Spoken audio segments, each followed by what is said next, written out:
तो आपके अपने YouTube channel study mentor IQ पर आप सभी दोस्तों का हार्दिक स्वागत है। झारखंड कर्मचारी चयन आयोग द्वारा इंटरमीडिएट स्तर की वैकेंसी आ चुकी है और इसकी योग्यता क्या होगी, इन तमाम बिंदुओं पर चर्चा करेंगे।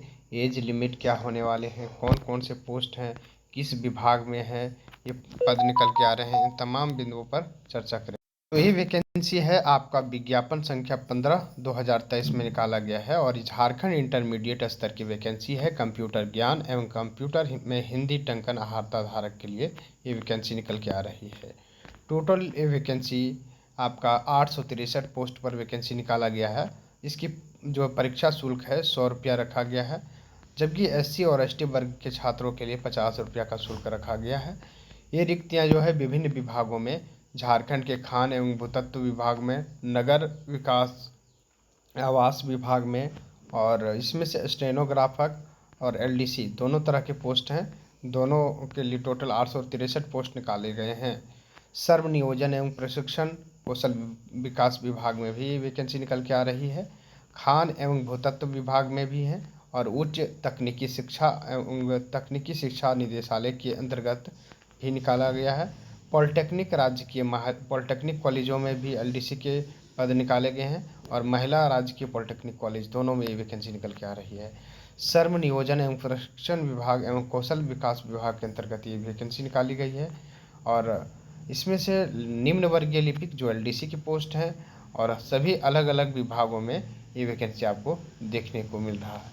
नेक्स्ट जो आप देख सकते हैं, निम्न वर्गीय जो लिपिक का जो पोस्ट है औद्योगिक कार्यालयों में भी ये वैकेंसी निकाली गई है। यानी झारखंड के विभिन्न विभागों में ये LDC और आपका स्टेनोग्राफर का पोस्ट निकाला गया है। टोटल जो सीटों की संख्या है 863। अब बात करेंगे इसके एज लिमिट पर, तो एज लिमिट क्या रहना चाहिए, कितना दिया गया है। वेतनमान सबसे पहले चर्चा कर लेंगे। स्टेनोग्राफर के लिए 25,500 से लेकर के 81,100 के बीच इसका सैलरी रहने वाला है और पे लेवल इसका 4 रहेगा। लेवल 4 का ये वैकेंसी है, जबकि LDC का जो पोस्ट है वो लेवल 2 का है। 19,900 से के बीच से 63,200 के बीच इसका सैलरी रहने वाला है। आपको बता दूं, यदि खान एवं भूतत्व विभाग में आपकी जॉब लगती है तो उसमें तो आउट इनकम भी बहुत है। इसकी योग्यता की बात करें तो इसकी योग्यता मात्र इंटरमीडिएट रखा गया है। यदि आप किसी भी विषय में इंटर पास किए हुए हैं, चाहे आर्ट्स से हैं, साइंस से हैं, किसी भी सब्जेक्ट से किए हैं, तो बिल्कुल आप इस पद के लिए योग्य माने जाएंगे। अब अगली बात करेंगे इसकी एज लिमिट पर।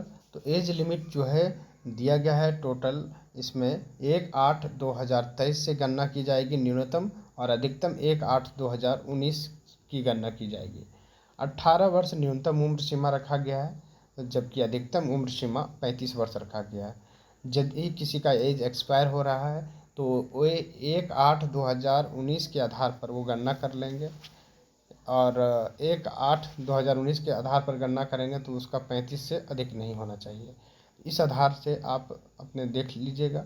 जबकि SC और ST वर्ग के छात्रों के लिए 40 वर्ष दिया गया है, यानी अन्य वर्गों के लिए अलग अलग छूट दी गई है।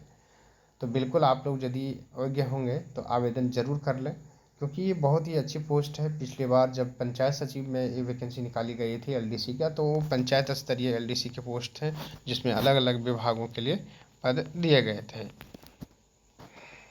ये परीक्षा आपका एकल परीक्षा होगा, मुख्य आधार पर परीक्षा होगी। एक ही दिन में तीनों पेपर होगा और जो है आपका 6 घंटे का परीक्षा टोटल होने वाला है और तीनों पेपर एक ही दिन में होने वाला है। और हिंदी भाषा के लिए आपका जो है भाषा ज्ञान के लिए 120 प्रश्न रहेंगे, जिसमें आपको सिर्फ क्वालिफाई करना है, 30% मार्क्स लाना है। अंग्रेजी के 60 प्रश्न और हिंदी के 60 प्रश्न रहने वाले हैं।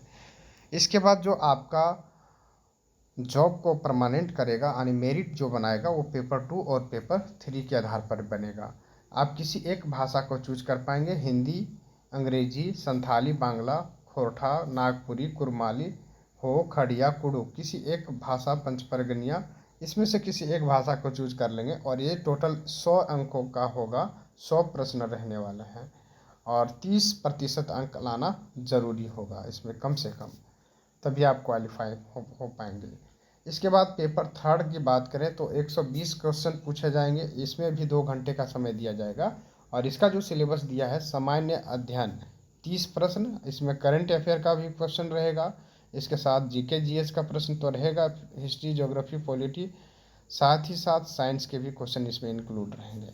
इसके साथ ही 40 जो प्रश्न रहने वाले हैं वो झारखंड से संबंधित सामान्य ज्ञान, झारखंड से रिलेटेड 40 क्वेश्चन पूछे जाएंगे और कंप्यूटर ज्ञान से संबंधित 50 क्वेश्चन पूछे जाएंगे। तो यहाँ पर कंप्यूटर और झारखंड ये दोनों मिलाकर के 90 क्वेश्चन हो जाता है। हालांकि एक क्वेश्चन आपका सिलेबस में इतना कर लेते हैं तो आपके मेरिटोरियस में आने की प्रबल संभावनाएं हैं, तो इससे आप देख सकते हैं। इसके ही साथ ही हम देखेंगे खोरठा का सिलेबस कुछ अलग है, हिंदी का सिलेबस कुछ अलग है। हिंदी का जो है इंटरमीडिएट स्तर का ही सिलेबस दिया गया है। अब खोरठा की सिलेबस दो पार्ट में किया गया है, एक गद्य भाग और एक पद्य भाग, जिसमें से आपको खोरठा निबंध पढ़ना है BNO हदार का पूरे बुक, डह नाटक पूरा जो नाटक है सुकुमार जी के द्वारा लिखा उसको पढ़ लीजिएगा, फरीश डहर लेखक पंचम महतो का। इसके साथ ही इसके सहायक पुस्तक का भी दिया गया है, संतोष महतो के द्वारा लिखित पुस्तक एक पथिया डोंगल महुआ, सौंध माटी जो कि विनोद कुमार के द्वारा लिखी गई है, और एक कविता संग्रह है डिंडाक डवानी बंसीलाल बंसी के द्वारा लिखी गई पुस्तक, इसको पढ़ना है। तातल हेमाल और लेखक शिवनाथ प्रमाणिक के द्वारा कविता संग्रह खोरठा व्याकरण एवं A.K. झा, निबंध में आपको समसामयिक विषय पर निबंध पूछा ही जाएगा। तो इस तरह से आपका कुछ दिया गया है, जबकि इसमें व्याकरण का संबंधित कुछ ऐसा कुछ दिया गया नहीं है, इसमें हो सकता है व्याकरण नहीं पूछा जाए। यदि आप चैनल पर पहली बार जुड़े हैं तो चैनल को ज़रूर सब्सक्राइब कर लेंगे। Thank you for watching.